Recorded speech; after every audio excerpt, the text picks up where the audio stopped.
Hello, I'm Bob the Bookerer and welcome to my channel. And today I wanted to talk a bit about the books I've been reading this week. I feel like I say this every week, but it's been a fun week, but it genuinely has. I've read a couple of books from some indies that I've really loved, and just a few other books that I think I've just found really quite interesting across the week. So let's get started talking about a few of those. First up, I read Praiseworthy by Alexis Wright, and please ignore how absolutely battered up my version of this book looks like, because, I mean, it's a paper cover anyway, so I was, someone like me maybe isn't necessarily made for paper covers. I'm clumsy, but also this was sort of in my bag throughout a whole holiday and then through like various other commutes and whatever. So I think it's just sort of vaguely accumulated bits from whatever's been in my bag. Grim. But this book, I think, is just exceptional in so many ways. It's not an easy read by any means, not only because of the length, but just it's a very challenging set of material. But I think it's so much richer for it. I think this is probably one of the boldest and most out there books I've read in quite a while. The core idea of this book is basically that there is, well, it focuses on Aboriginal Australia, basically, and particularly within the Aboriginal characters at the heart of this book are they sort of diverge in sort of some of the opinions of how they want to rectify things. Essentially, they are up against some of the politics of Australia, but they are trying to work out how on earth they sort of, kind of stake their claim to sort of their right to exist, but also kind of just live a life that's relatively peaceful. And all of that sounds a bit more general at first, but this book really goes to some difficult directions. Essentially, core to this is a couple of characters who really go out and kind of try and do their own thing. The town of Praiseworthy, where this is set, is one where the Aboriginal population are trying to sort of understand various parts about where they belong. And one character decides to basically strike up and sort of start up his own religion, or kind of cult, as it sort of ends up being. But that is itself wound up in lots of politics around assimilation versus acceptance versus sort of, standing for who you are. And so he, in this sort of almost assimilationist style, starts to profess that all Aboriginal people are criminals and whatever. And this is an Aboriginal character saying this, almost to the extent of him sort of trying to create this sort of almost, other people in the book sort of seem to see him as sort of self-hating, or don't sort of fully seem to understand him. But this kind of assimilationist politics is really interesting because actually I was talking to an Australian friend recently who said something about this, that there were, in a recent referendum on Aboriginal rights in Australia, there were Aboriginal politicians who would stand up and say, oh no, but we can't do it because of XYZ, and these sorts of reasons that people gave sort of do have quite a few parallels. And so I'll be the first to admit, I don't know a great deal about Australian politics, and particularly not Australian politics as regards Aboriginal sort of land rights and various other things. But I think what's so interesting about this book is the way that it takes that as a sort of starting point and really pushes to the absolute edges of some of these arguments. It's almost, for me, a bit like Percival Everett, in the way that Percival Everett takes racial politics and racial dynamics and pushes right to the edge of what is comfortable and uncomfortable, and just hangs out in that spot there where it's so uncomfortable as a reader often that you just have to sort of deal with this, the elephant that is in the room. And so I think Praiseworthy does this in a really exceptional way, at kind of just pushing to the absolute limits of some of these political discussions, having an Aboriginal character walking around saying that Aboriginal people do not deserve rights and they're all murderers and blah, blah, blah. We've got a character who is so sort of in a sort of a myth or kind of old story that they almost sort of see themselves as a sort of deity within all of this. It's kind of the sort of novel where I feel like PhDs will be written about this book. And even then, I don't think we'll scratch the surface of this. I feel like from its 700 pages, I don't think I got everything that was going on at all, but I still absolutely loved this ride. I think it's just a really daring, bold, exciting book. It's so lyrical, and it's sort of told in this slightly broken style at times, where it sort of will kind of go from a sort of stream of consciousness to something else, and it'll sort of dart about, and it has this, it almost creates its own language as a book. It sort of creates these character names that are sort of references to things, and then uses that as a reference to kind of create something else, and it just keeps building on its own sort of vernacular as a book. And I just found it one of the most sort of singular reading experiences that I've had this year. This is just, I think, a phenomenal piece of literature, and even with me not thinking that I don't think I've understood most of it, I still think this is such an incredible piece of writing, so bold and so daring in an incredible amount of ways. Keeping with another indie, so that was that last book was from And Other Stories. And keeping with another indie from Weatherglass Press, Amma by Saraid de Silva. And so this, I thought, was a really beautiful book in a lot of ways. So the core idea of this is 3 generations of women, and how a few things that happen in their lives impact the others. So we've got kind of different time periods of, I want to say the 50s, 80s, 90s, and sort of closer to the current day.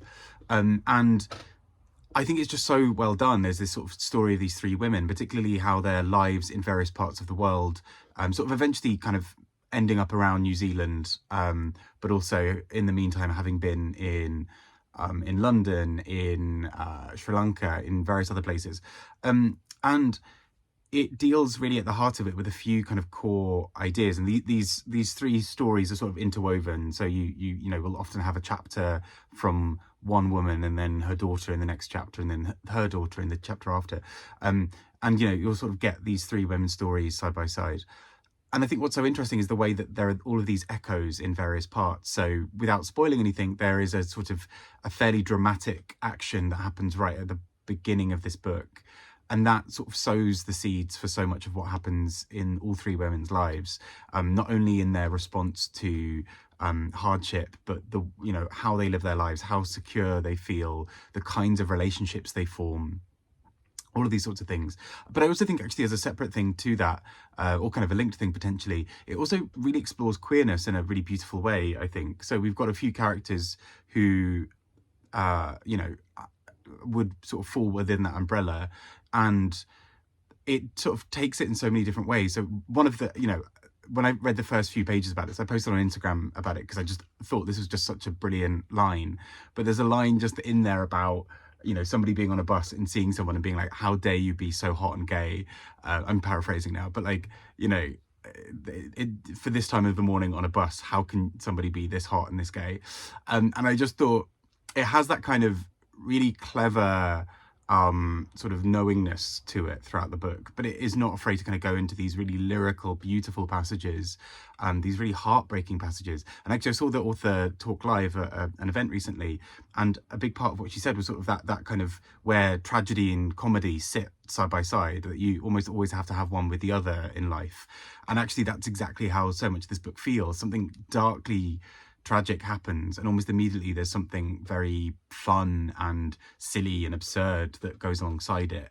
I just think this is a really stunningly done book, and I just, you know, I've said it before, I think indies often do it best, and this is a really great example of that, with just some absolutely stunning writing, and a really beautiful family story at the heart of it as well. Carrying on with the comedy, I read The Van by Roddy Doyle, and last week I mentioned in my wrap-up about 2 of his other books that are part of this trilogy, The Commitments and The Snapper. And The Van is the 3rd of them, and the one that ended up being shortlisted for the Booker.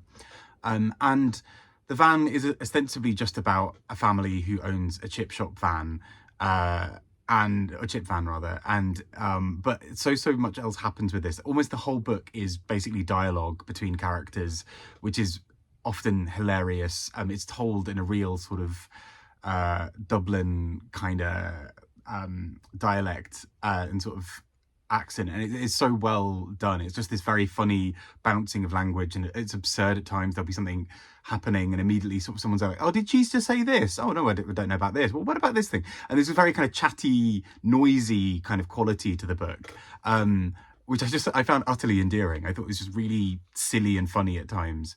You know, there are these moments of tragedy where they're trying to piece things together and make this chip van work, and it really doesn't.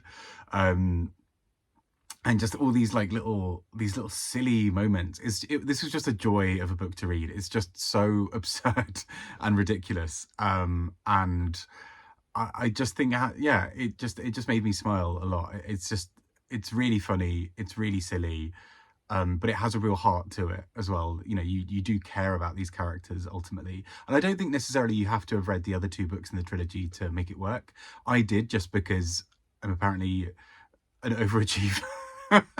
But I think it stands alone really nicely as well. And last but not least, I read Politics on the Edge by Rory Stewart. And he's a politician who I find quite interesting, because political memoirs can be really hit and miss, I think. You do almost see a bit of a divide, really, between political memoirs that are very self-serving, where it's sort of, let me tell you again how I was wronged, and how actually the world would be better with me as president. You know, you get some of those memoirs, and you get some other ones that are really a deep, sort of almost show a deep love for politics as a way of improving people's lives. And although Rory Stewart and I enjoy the podcast that he has with Alistair Campbell, but what I find really interesting is there'd probably be a fair few things where Rory Stewart and I wouldn't necessarily agree in day-to-day life. But I think as a memoir of him sort of looking inside the political system, I think this is really interesting, because this isn't sort of point scoring, at least that I can mostly tell.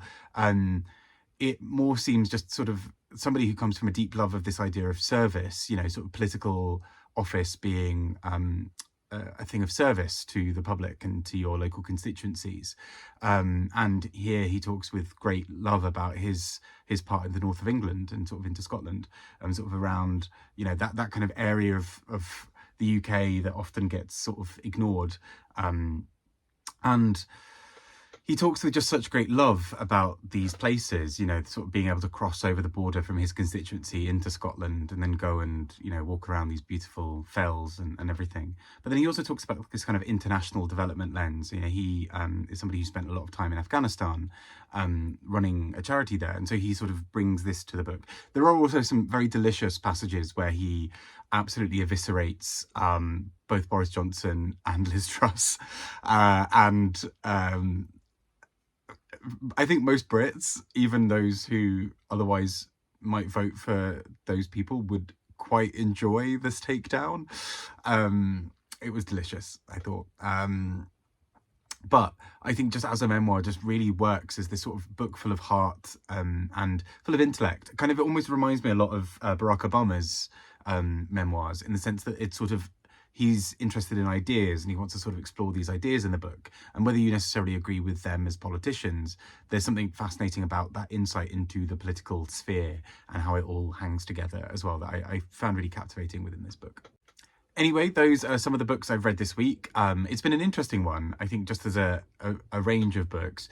But yeah, like I mentioned, I think these two books by indie presses are really some of just really good, challenging fiction. Praiseworthy, especially, like I mentioned earlier, is like nothing else I've read. It's a real gut punch of a book. And I think if it sounds like your kind of thing, I'd really recommend it. Also, just And Other Stories are really knocking it out of the park at the moment with, and so are Weatherglass, but really knocking it out of the park in terms of not only these very cool designs, but also just this really exciting set of very punchy, very thought-provoking fiction. So yeah, really enjoyed that. Anyway, hope you're having a good week. It is finally vaguely sunny again, sort of, in the UK, after it was sunny and then not sunny anymore. So we live in hope. But I hope you're doing well. Take care and speak to you all soon. Bye-bye.